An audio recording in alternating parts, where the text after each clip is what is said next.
एका लग्नासाठी आम्ही गेलो होतो. लग्नाच्या वेळी स्टेजवर नवरदेव आणि नवरी उभे राहिले. अंतरपाट धरण्यात आला. विवाह लागला.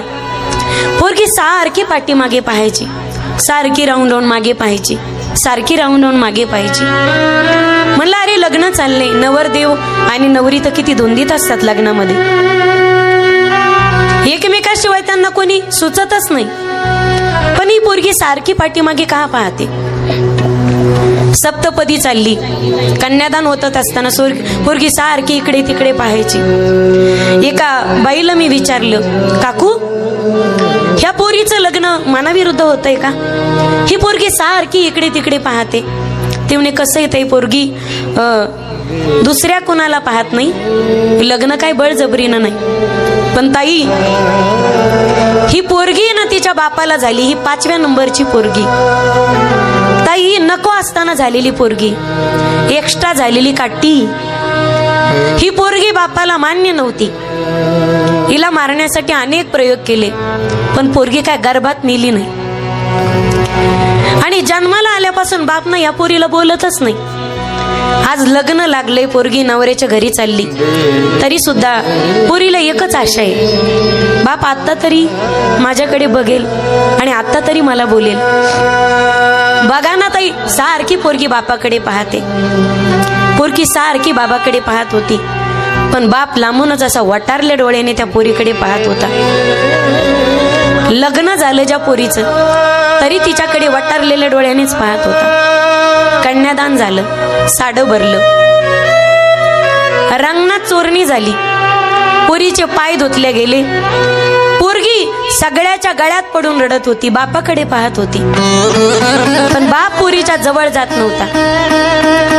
पोरगी फक्त म्हणत होती, आई बाबा नाही भेटले, बाबा नाही भेटले, सांगा ना कोणीतरी बाबाला, बाबा नाही भेटले, आई बाबा नाही भेटले.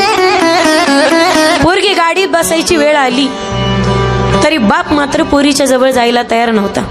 मलाच राहावलं गेलं नाही. म्हणलं महाराज लोकांचं लोक ऐकतात, आपण तरी जाऊन पाहावं. म्हणलं काका माझी आणि तुमची ओळख नाही गड्या. ते म्हणे ताई असं कसं, आम्ही ओळखतो तुम्हाला, तुम्ही नसताल ओळखत आम्हाला. म्हणलं काका तुमच्या लग्नाला आलो गड्या, एवढ्या वेळ आम्ही कुठंच थांबत नाही, पण माझा पायच ओढवला गेला नाही काका. अहो लेकरू किती वेळच तुमच्याकडे पाहताय लग्न लागल्यापासून. काका अहो जा ना त्या चिमणीला 2 शब्द बोला ना. ज्यावेळी शब्द ऐकले ना, त्या माणसाने लांब श्वास टाकला आणि नकळत त्याच्या डोळ्यातून पाणी आली. त्याने जमिनीकडे पाहिलं, अश्रूचा बांध फुटला आणि माणूस ढासा ढासा रडू लागला. ताई झाल्यापासून अजून एक शब्द बोललो नाही हो कार्टीला, पण पहा ना माझ्याकडेच बघत. ताई 5वी पोरगी झाली असं वाटत होतं, गर्भात मारावी. अनेक प्रयोग केले, पण ताई कार्टी नाही मेली गड्या. जन्माला आली ताई, पाजू दिला नाही तिला तिच्या माईला. वाटलं टाळूला जीभ चटकून कार्टी मरण, पण नाही मेली कार्टी. 5वीच्या दिवशी नाणीत पडली हो, पालथी पडली. असं वाटलं मरती आता कार्टी, पण नाही मेली हो. महिन्याची पोरगी होती. शेतात बायकोला कामाला नेलं, अंगावर टाकू दिलं नाही पांघरून, झाडाखाली टाकली. वाटलं काहीतरी डसून चावून कार्टी मरण, पण नाही मेली. लहानाची मोठी होऊ लागली हो, कधी कपडे घेतले नाही. मोठाल्या पोरींचे कपडे घालायची, फाटलेले असले ना तर या कार्टीने शिवून घातली हो ताई.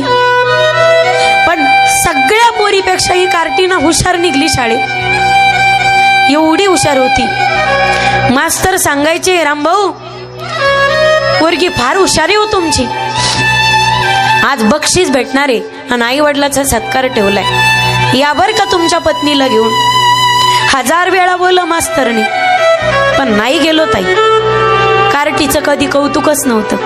तालुक्यात पहिली आली कार्टी, जिल्ह्यात पहिली आली, पण कौतुकच नव्हतं. तिच्या हाताने कधी पाणी पिलो नाही, तिच्या हाताने कधी जेवण वाढून घेतलं नाही. एकदाच बायको घरी नव्हती, त्यामुळे ह्या कार्टीनं मला वाढलं. भाजीत मीठ कमी पडलं. बायकोने भाजी केली होती, पण जसं ताट उचललं कार्टीच्या तोंडावर फेकून आणलं, पण नाही मेली. एकदा पाणी आणलं तिने मला आणि तांब्यात बोट बुडवलेलं होतं. बस तेवढाच राग आला, तांब्या फेकून मारला हो पोरीला, पण नाही मेली. कधी तिचं कोड कौतुक केलं नाही, कधी प्रेमाने जवळ घेतलं नाही तिला. एवढं वाईट वागलो, शब्दाने कधी बरं बोललो नाही तिला, कधी मांडीव घेतलं नाही, कधी अंगावर हात फिरवला नाही, कधी नीट बोललो नाही. पण बघा ना ताई, कार्टी सारखी माझ्याकडेच पाहती हो, सारखी माझ्याकडेच पाहते. लई वाईट वागलो गड्या. पण आता जर तिच्या जवळ गेलो ना तर रडणंच थांबणार नाही गड्या माझं. आपली तर हिंमतच नाही जाण्याची पोरीच्या जवळ. नाही जाऊ शकत ताई. मी हात जोडले काका, आम्ही कुणाला रिक्वेस्ट कधी करत नाही, पण जा ना पोरीसाठी. व आता या क्षणीच फक्त तुमची पोरगी. आता उद्यापासून तुम्ही बोलावलं तरी पोरगी सासरी माहेरी येणार नाही काका. एवढा चान्स आहे तुम्हाला. कडकडून मिठी मारा तिला, पोट भरून तिची भेट घ्या. उद्यापासून पोरगी भेटणार नाही तुम्हाला. आणि जरी गेलात ना तर पोरगी आतल्या खोलीतून बोलील ना, तुम्हाला बैठकीत बसावं लागेल. तुमचा अधिकार संपलाय आता काका. पोरगी गाडीत जाऊन बसली, गाडीचा दरवाजा लागला, पण पोरगी काच काही वर घेऊ देईना आणि ड्रायव्हरला काही पोरगी स्टेरिंग फिरू देईना. पोरगी रडत होती, अजूनही आशा होती येईल माझा बाप, भेटेन मला. तेवढ्यामध्ये आता त्या ड्रायव्हरने गिअर टाकला, स्टेरिंग फिरवणार, चावी लावली, गाडी धकणार, काच वर जाऊ लागली. तेवढ्यामध्ये तो बाप पळत पळत आला. सगळे लोक त्याला वाट करून देत होते. एखादी गाय जशी नुकतीच व्यायलेली असावी आणि तिला चारण्यासाठी तिच्या मालकाने शेतात न्यावं, पण संध्याकाळच्या समयाला ती गाय शेतकऱ्याने घरी आणावी, त्याच्या हातून निसटावी आणि हंबरणाऱ्या वासऱ्याचा आवाज तिच्या कानावरती पडावा. त्यावेळी ती गाय जेवढ्या आकांताने त्या वासराच्या जवळ धाव घेते ना, हंबरडा फोडत, 1000 लोकातून हा नवरीचा बाप वरबाप रस्ता काढत काढत पळत होता. पळत आला, गाडीच्या दाराजवळ येऊन थांबला आणि मोठ्याने आवाज दिला, तायडे. पप्पाला नाही बोलायचं, मला नाही बोलायचं बेटा, मला न भेटता चाललीस. त्या पोरगीनं दानकन दरवाजा उघडला. जसा दरवाजा उघडला ना, धावत पळत गेली, बापाला कडकडून मिठी मारली. डस डसून पोरगी रडत होती. ते रडणं काय 2 दिवसाचं होतं का? जन्माला आल्यापासून बाप होता, पण खऱ्या अर्थानं तिचा बाप तिला भेटला होता. फक्त पोरगीच रडत नव्हती, तर बापही डस डसून रडत होता. फक्त बापच रडत नव्हता, अख्खा समाज रडत होता. आतापर्यंत नवरीच्या आया रडताना पाहिलेल्या असतील, पण या बापाची आणि पुरीची भेट होताना नवरदेवाची माय सुद्धा रडत होती. अख्खा समाज रडत होता. रडून रडून पोरीने बापाचा शर्ट पाठीमागून ओला झाला होता आणि बापाच्या अश्रूने पोरीची ओढणी सुद्धा ओली झाली होती.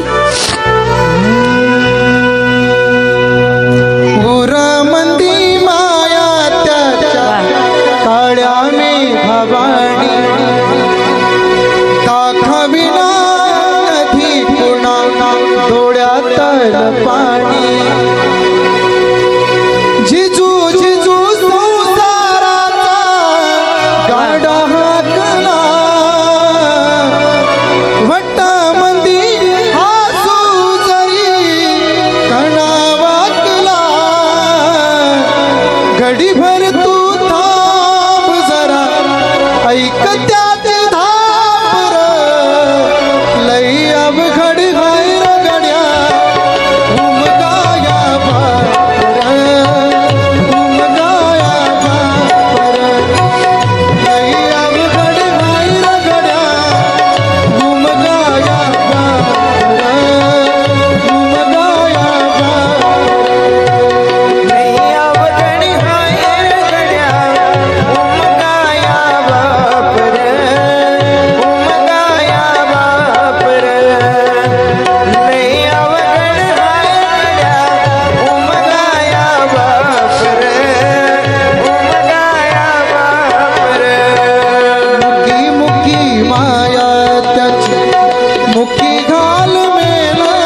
राहिला पाचोळा जिन राणो माळ जिन राणो माळ घडीभर तू थांब गड्या ऐक त्याची धामर नाही अब घडी हाय गड्या उमगाया बाप रे उमगाया बाप रे लई अब घडी हाय गड्या उमगाया बाप रे उमगाया बाप रे लई अब घडी हाय गड्या उमगाया बाप रे उमगाया बाप रे उमगाया बाप रे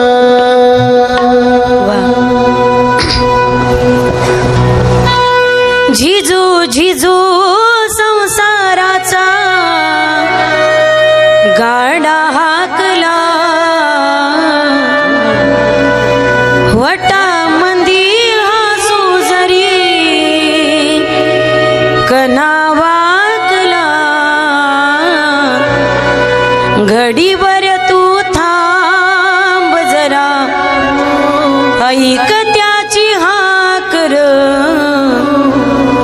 लई अवघड हाय गड्या उमगाया बापर उमगाया बापर लई अवघड हाय गड्या उमगाया बापर उमगाया बापर